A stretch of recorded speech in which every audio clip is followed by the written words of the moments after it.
E aí, gente, beleza? Aqui é o Antônio Carvalho. Nós vamos continuar falando sobre o exame de ordem número 11. Agora vamos ver a questão 15 da prova tipo 1. Põe na tela a questão 15. Após reiteradas decisões sobre determinada matéria, o Supremo Tribunal Federal aprovou o enunciado de súmula vinculante determinando que é inconstitucional, leu ato normativo estadual ou distrital, que disponha sobre sistemas de consórcios e sorteios, inclusive bingos e loterias. O Estado X, contudo, não concordando com a posição do STF, edita lei, dispondo exatamente sobre os sistemas de consórcios e sorteios em seu território. Volta para cá rapidinho. Olha a maldade do examinador. Olha a maldade. Aqui tem uma maldadezinha. Ele fala lá no enunciado que o Estado X não concorda com a súmula. E por isso ditou uma lei autorizando o funcionamento de bingo, por exemplo. Tá certo? Aí é maldade. Porque quando ele falou o Estado X edita a lei, ele quis induzir você em erro. E eu vou falar por que ele quis induzir você em erro. Tá certo?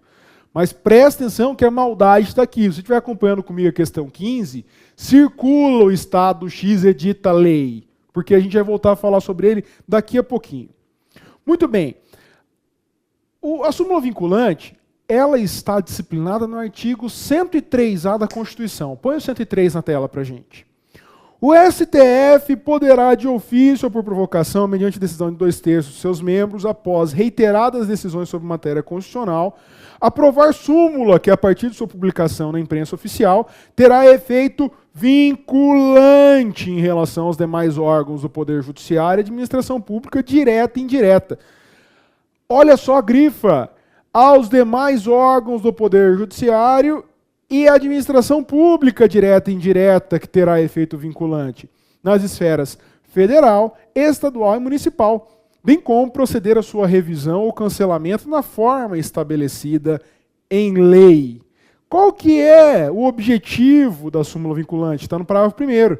A súmula terá por objetivo a validade, a interpretação e a eficácia de normas determinadas, acerca das quais haja controvérsia atual entre órgãos judiciários ou entre esses e a administração pública que acarrete grave insegurança jurídica e relevante multiplicação de processos sobre questões idênticas.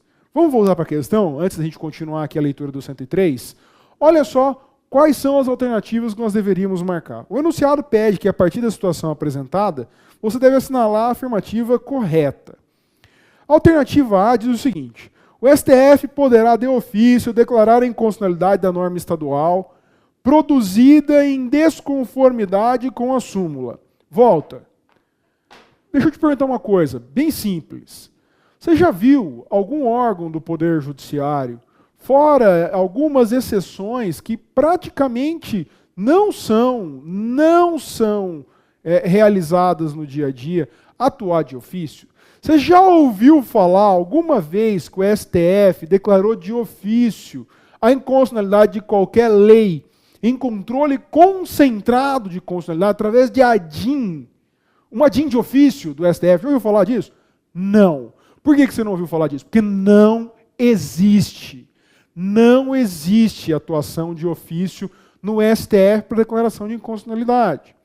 Talvez você pode ver em algum julgado ou outro, certamente você verá em algum julgado ou outro, uma declaração de inconstitucionalidade de ofício incidenter tantum. Ou seja, para vencer uma questão prejudicial, pode ser que o STF declare a inconstitucionalidade de uma lei no caso específico, mas nunca em controle concentrado de constitucionalidade. Não existe ADIM de ofício. Isso decorre de um princípio muito simples de processo civil. O princípio da inércia, que estabelece que o julgador ele não conhecerá nenhum caso de ofício, salvo exceções legais. Por exemplo, o juiz pode determinar a instauração do inventário de ofício, desde que vencido o prazo para o ajuizamento da ação de inventário. É uma exceção ao princípio da inércia. Mas como essas, são pouquíssimas as existentes. No STF, no caso de declaração de constitucionalidade, não existe. Porque, como todo outro julgador, o STF deve ser provocado. Isso decorre de outro princípio também, o princípio do impulso oficial.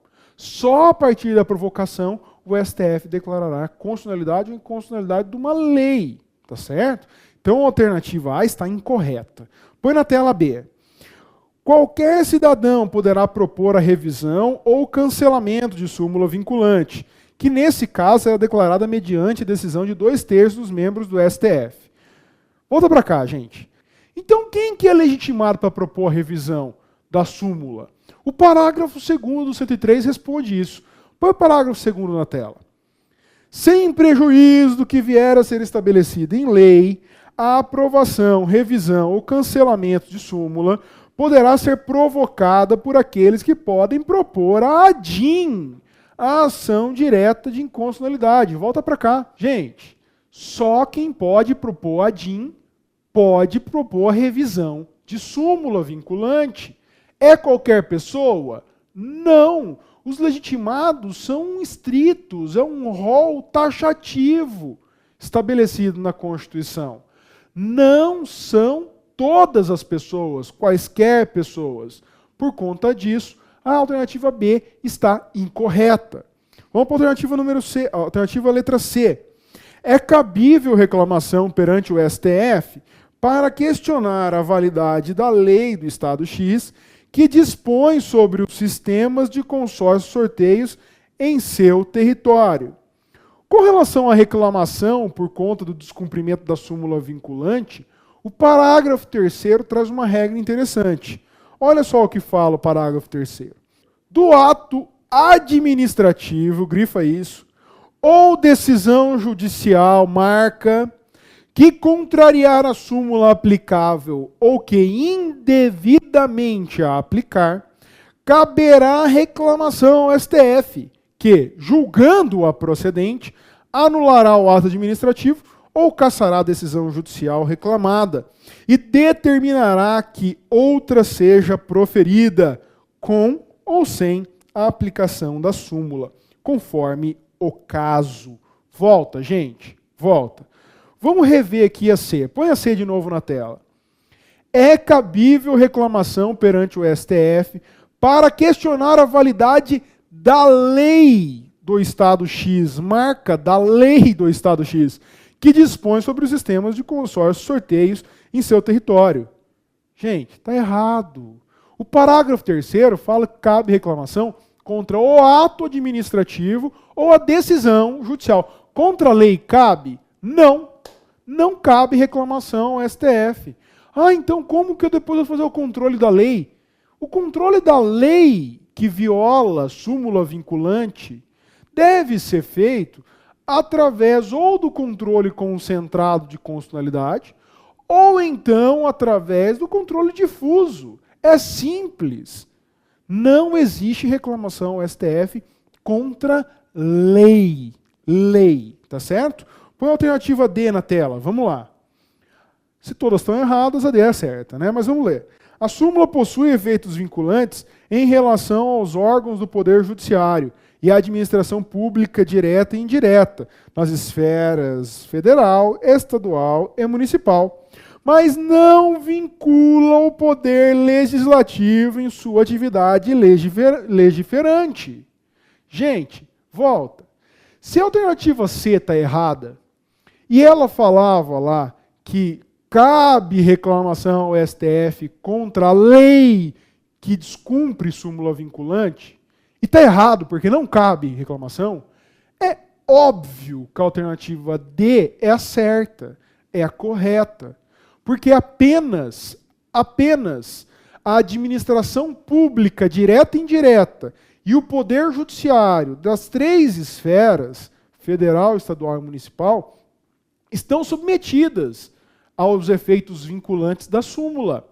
Isso quer dizer que tanto o poder executivo, legislativo e judiciário estão, todos eles, submetidos às súmulas vinculantes, mas dentro da competência administrativa.